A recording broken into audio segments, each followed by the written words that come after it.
theorem, that is 1.2 angle bisector. What is the statement? हमें statement क्या है? हमें स्टेटमेंट ये दिया है कि यहाँ देखो, the angle bisector of an angle of a triangle divides the sides opposite to the angle in the ratio of the remaining sides. इसका मतलब क्या हुआ? यहाँ पे देखो, ये ट्रायंगल है अपना, ट्रायंगल का नाम है CAB. इस ट्रायंगल में जो रे दिख रहा है हमें CE, ये रे है वो एंगल बाइसेक्टर है. किसका? C का एंगल बाइसेक्टर है. हमें पहले पता होना चाहिए what is mean by angle bisector. Angle bisector क्या होता है? एंगल बाइसेक्टर का मतलब क्या होता है? Angle bisector means a ray और a line segment which divides the angle in two equal parts. इसका मतलब क्या हुआ? यहाँ पे जो दिख रहा है ये एंगल ECA एंड इधर का एंगल CECB, ये दो इक्वल पार्ट ये CEA रे के वजह से इस एंगल C के बने हुए हैं. और वो हमें पता था क्या है इसमें क्या है? Opposite side of the angle in the ratio. ये जो रे है CE, ये क्या करता है? ये अपोजिट साइड है, जो AB ये अपोजिट साइड है एंगल C की, उसको किस रेशियो में डिवाइड करता है? जो ये रिमेनिंग साइड है उनके सेम रेशियो में, in the ratio of the remaining side, उसके रेशियो में वो उसको डिवाइड करता है. ये तो हो गया अपना स्टेटमेंट दिया हुआ और ये अपनी फिगर है. तो हमें यहाँ पे थ्योरम प्रूव करने का है. उसके लिए हमें सबसे पहले लिखना पड़ता है गिवन. तो हमें यहाँ पे क्या दिया है? इन अ ट्रायंगल ABC रे C is an angle bisector of angle C. इतना ही दिया है, इतना ही दिया है. और हमें प्रूव क्या करने का है? टू प्रूव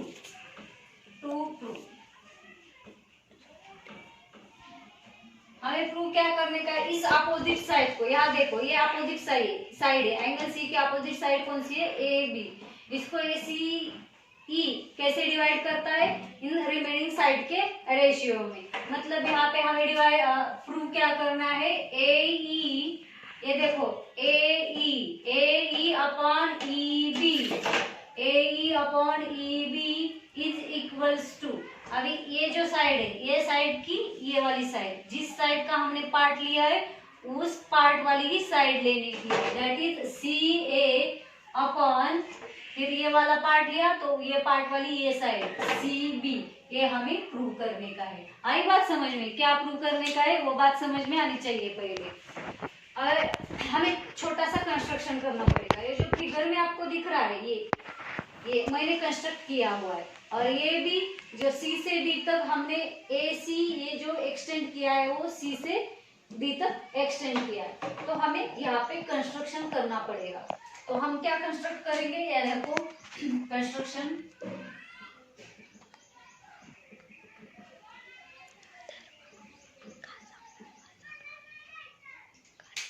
ड्रॉ BD, यहाँ पे दिख रहा BD, ड्रॉ BD. कैसे ड्रॉ करने का है? पैरेलल टू रे CE. ये जो रे है एंगल बाइसेक्टर CE, इसको हमने BD क्या किया? पैरेलल ड्रॉ किया. ये बात समझ में आई. और एक और कंस्ट्रक्शन करने का है, क्या करने का है? एक्सपांड करने का है. क्या एक्सपांड करने का है? एक्सपांड और extend AC so that it intersect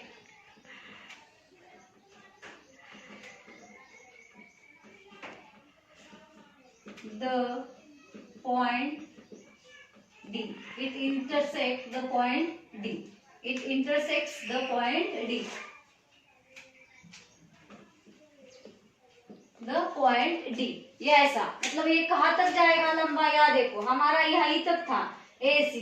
C से D तक हमने इसको एक्सटेंड किया, मतलब प्रोड्यूस किया, बढ़ाया इसको हमने, यहाँ तक लंबा किया. तो ये हमें मिल गया. तो उसके बाद अभी ये हो गया गिवन टू प्रूव कंस्ट्रक्शन. अभी उसके बाद क्या है?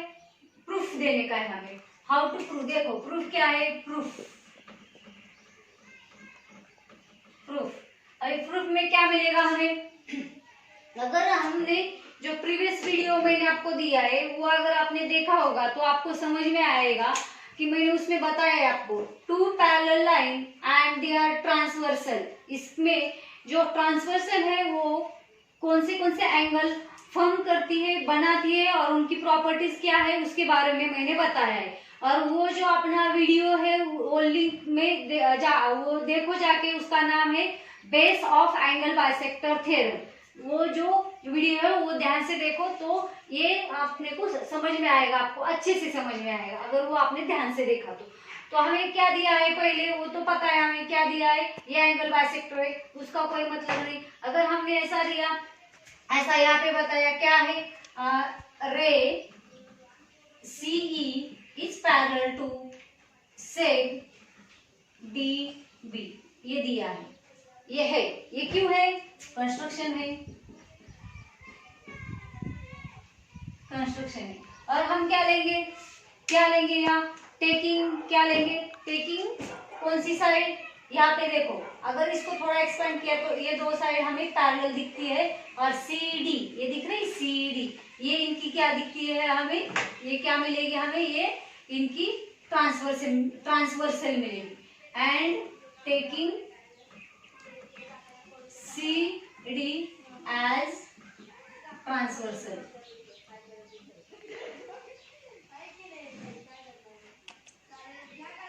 ट्रांसवर्सल, तो देयरफॉर हमें क्या मिलेगा, ये देखो यहाँ पे angle CDB and angle ACE, यहाँ का ये एंगल और यहाँ का ये एंगल ये कॉन्ग्रुएंट है क्योंकि ये कॉरेस्पॉन्डिंग एंगल्स है। देयरफॉर हम क्या लिखेंगे, angle ACE is congruent to angle CDB।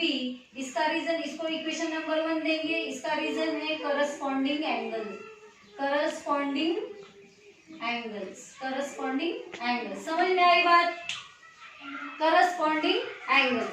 अभी उसके बाद क्या लेंगे, उसके बाद लेंगे टेकिंग, उसके बाद हम क्या करेंगे, अपना जो ट्रांसवर्सल है हमने CD लिया था वो चेंज करेंगे और ट्रांसवर्सल की जगह हम BC ये ट्रांसवर्सल लेंगे, समझ में आई बात, BC, इसको पैरेलल लाइन तो वही है CE एंड DB, ट्रांसवर्सल कौन सी लेंगे BC, ये ट्रांसवर्सल लेंगे। तो यहाँ पे लिखेंगे taking BC as transversal, BC को हमने ट्रांसवर्सल लिया। तो अभी यहाँ पे देखो एंगल ECB दिख रहा, ECB एंड एंगल CBD, ये कौन सा, ये वाला एंगल और ये वाला एंगल, ये एंगल कैसे हो गए, these are the alternate angles. आई बात समझ में, अगर ये दो पैरेलल लाइन है और ये ट्रांसवर्सल है तो angle ECB and angle CBD, ये वाला एंगल और ये वाला एंगल, ये कैसे alternate angles. And what is the property of alternate angles, alternate angles are always congruent, therefore so will write here angle, देखो कौन सा आएगा, ECB is congruent to angle CBD, इसको देंगे इक्वेशन नंबर 2 और लिखेंगे अल्टरनेट एंगल्स। ये जो हमने पढ़ा है ये सब हमने 9th स्टैंडर्ड में पढ़ा है, corresponding angle, their property, alternate angle, their property, जो कुछ भी एंगल्स बनते हैं with respect to two parallel line and their transversal. ये हो गया इक्वेशन नंबर 2, ये हो गया इक्वेशन नंबर 2, ये हो गया equation number 2। But what is but, हमें दिया क्या है, but it is given that, क्या दिया है, एंगल ACE, पता है एंगल ACE कौन सा है, angle ACE is congruent to angle कौन सा, ECB, इसका कारण क्या है, इसका रीजन है इट इज गिवन, क्या गिवन है हमें, एंगल बाइसेक्टर गिवन है जो क्या करता है, इस एंगल के दो इक्वल पार्ट करता है, जैसे मैंने आपको पहले बताया है। तो इसको हम देंगे इक्वेशन नंबर 3। ये है अपना इक्वेशन नंबर 3, बन गया इक्वेशन नंबर 3। अभी थोड़ा हम ऑब्जर्वेशन करेंगे थोड़ा सा, तो हमें ये बात समझ में आती है। इक्वेशन नंबर 2 देखो जरा ठीक से, इक्वेशन नंबर 1 देखो। इक्वेशन नंबर 1 और इक्वेशन नंबर 2 में जो उनकी लेफ्ट हैंड साइड देखो ACE, यहाँ पे है ACE, देखो है ACE और यहाँ पे ACE दिख रहा है आपको, ACE है दोनों साइड। और यहाँ पे देखो क्या है, सेकंड जो इक्वेशन है उसकी लेफ्ट साइड क्या है, एंगल ECB, और यहाँ पे भी ECB। इसका मतलब जो इक्वेशन फर्स्ट और जो इक्वेशन सेकंड है उनकी लेफ्ट हैंड साइड सेम हो गई है, क्या नहीं, सेम हो गई। उसका मतलब जिन दो इक्वेशन की लेफ्ट हैंड साइड सेम है उन दो इक्वेशन की राइट हैंड साइड सेम होती। कैसे, वो आपको मैं थोड़ा समझाती हूँ।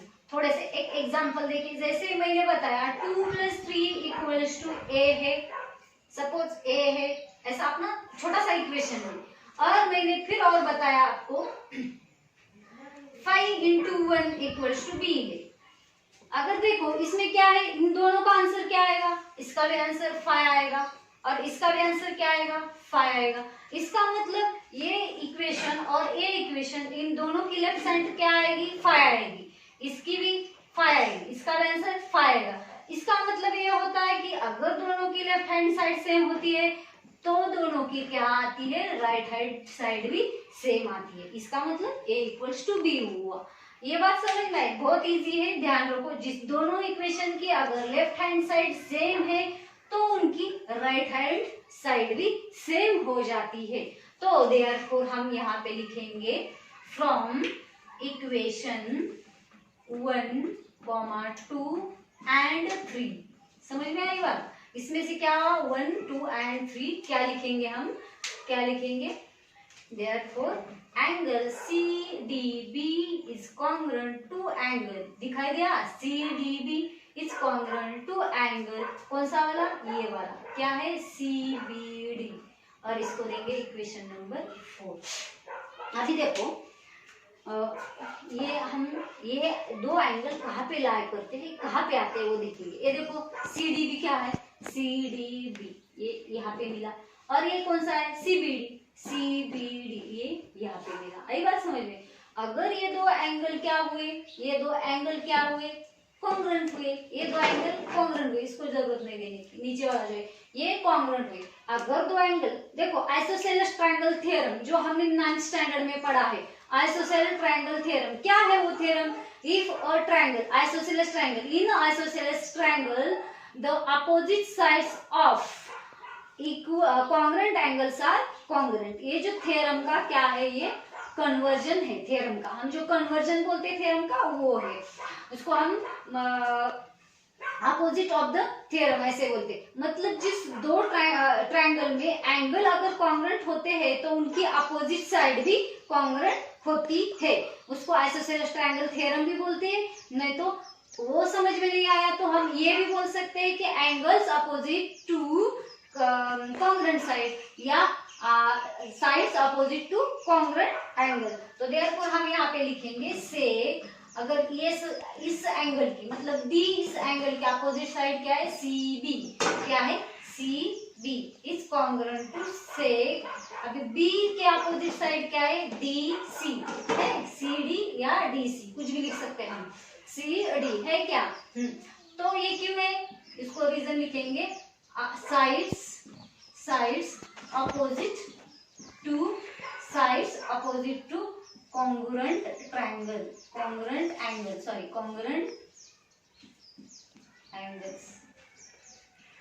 sides opposite to congruent angles। अपने पास थोड़ा बोर्ड छोटा है ना घर में, इसीलिए थोड़ा समझ के ले लो। घर में छोटा बोर्ड है, क्लास में होते तो बहुत बड़े बोर्ड के ऊपर था, इसीलिए मुझे 2 बोर्ड यूज करने पड़ रहे, क्योंकि अगर ये नहीं मिलता तो आपको समझ में नहीं आता कहाँ पे है, क्या चल रहा है। और ये फिगर में यहाँ पे लेती तो यहाँ प्रूफ नहीं होता, इसीलिए ये एडजस्ट करो थोड़ा। तो देयरफॉर हम यहाँ पे लिखेंगे CB = CD, इसको देंगे इक्वेशन नंबर 4। आई बात समझ में?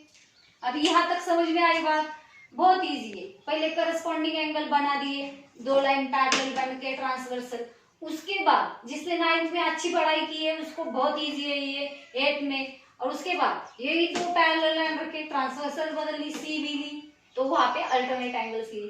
तो ये बड़े ट्रायंगल में इनर ट्रायंगल कौन सा ट्रायंगल आता है, ये सी डी बी। यहाँ पे क्या मिलेगा, ये और ये क्या मिलेंगे, दो एंगल क्या मिलेंगे, कॉन्ग्रुएंट मिलेंगे। अगर आपको लिखना चाहिए तो आप यहाँ पे ऐसा भी लिख सकते हैं, यहाँ पे क्या लिखेंगे, इन ट्रायंगल, ये नाम लिखने का है तो लिख सकते हैं सी डी बी, ऐसा भी लिख सकते हैं। आई बात समझ में। तो हम आगे क्या देखेंगे, इसको दिया हमने इक्वेशन नंबर 4। अगर हम आगे देखेंगे बड़ा ट्रायंगल जो सबसे बड़ा यहाँ पे मिलता है ए डी बी, ये ट्रायंगल दिख रहा है आपको, कौन सा, ए डी बी। इस ट्रायंगल में इस डी बी साइड को ये सी ई पैरेलल है, हमें पता है। तो हमने जो पहला वाला थ्योरम है वो बीपीटी, वो हमने पढ़ा है, वो थ्योरम यहाँ पे हम यूज करेंगे बीपीटी। तो यहाँ पे लिखेंगे हम, now in triangle ADB, in triangle ADB, in triangle ADB क्या है, in triangle ADB, DB is parallel to ray क्या है, CE। समझ में आई बात, CE बात समझ में आई। तो यहाँ पे हम क्या करेंगे, बीपीटी अप्लाई करेंगे, यहाँ पे हम क्या करेंगे, अप्लाई बीपीटी। देयरफॉर क्या आएगा, AE upon EB is equals to, दिखाई दिया, यहाँ पे देखो AE upon EB is equals to क्या आएगा, AC upon CD, AC upon CD ये आएगा। इसका रीजन लिखेंगे BPT theorem, basic proportionality theorem और थेल्स थ्योरम, कुछ भी बोल सकते हैं इसको हम। और इसको देंगे हम इक्वेशन नंबर 5। ये बन गया अपना इक्वेशन नंबर 5। अभी देखो इक्वेशन नंबर 4 और 5 का ऑब्जर्वेशन करेंगे, ध्यान देके सुनो। इक्वेशन नंबर 4 और इक्वेशन नंबर 5 का ऑब्जर्वेशन करेंगे तो यहाँ पे जो ये CD है, यहाँ पे दिख रहा है ये CD, ये जो CD है ना, ये इक्वेशन नंबर 4 में ये बताया हमें CD is equals to CD, मतलब दोनों एक जैसे हैं। तो यहाँ पे हम ये दिमाग लगा सकते हैं कि CD की जगह हम CB लिख सकते हैं, यहाँ पे CD की जगह CB हाँ लिख सकते हैं, तो लिख लो फिर। देयरफॉर फ्रॉम इक्वेशन क्या है ये 4 एंड 5, फ्रॉम इक्वेशन 4 एंड 5 क्या लिखेंगे हम, फ्रॉम इक्वेशन 4 एंड 5 क्या लिखेंगे, देखो यहाँ पे CD की जगह CB लिखना है खाली, बस इतना ही चेंज करने का है।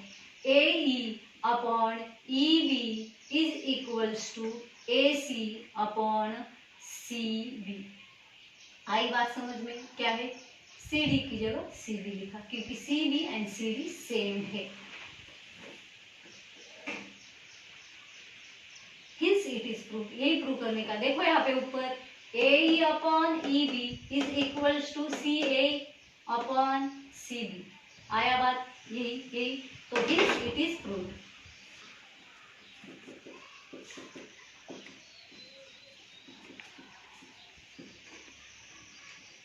कुछ कंफ्यूजन हो तो बताओ, तो नीचे कमेंट्स करो। बहुत मैंने सिंपल तरीके से समझाया है, दोनों भी वीडियो देखो, बेस भी देखो और थ्योरम भी देखो। बेस देखना बहुत इंपॉर्टेंट है, क्यों इंपॉर्टेंट है, क्योंकि अगर बेस समझ में नहीं आया तो थ्योरम समझ में नहीं आएगा। देयरफॉर आप बेसिक बेस दिया है थ्योरम का, वो वाला वीडियो देखो और ये भी देखो, बहुत सिंपल करके एक्सप्लेन किया है। कुछ प्रॉब्लम है तो नीचे कमेंट्स बॉक्स में कमेंट करके बताओ। वीडियो को लाइक करो, शेयर करो। Thank you.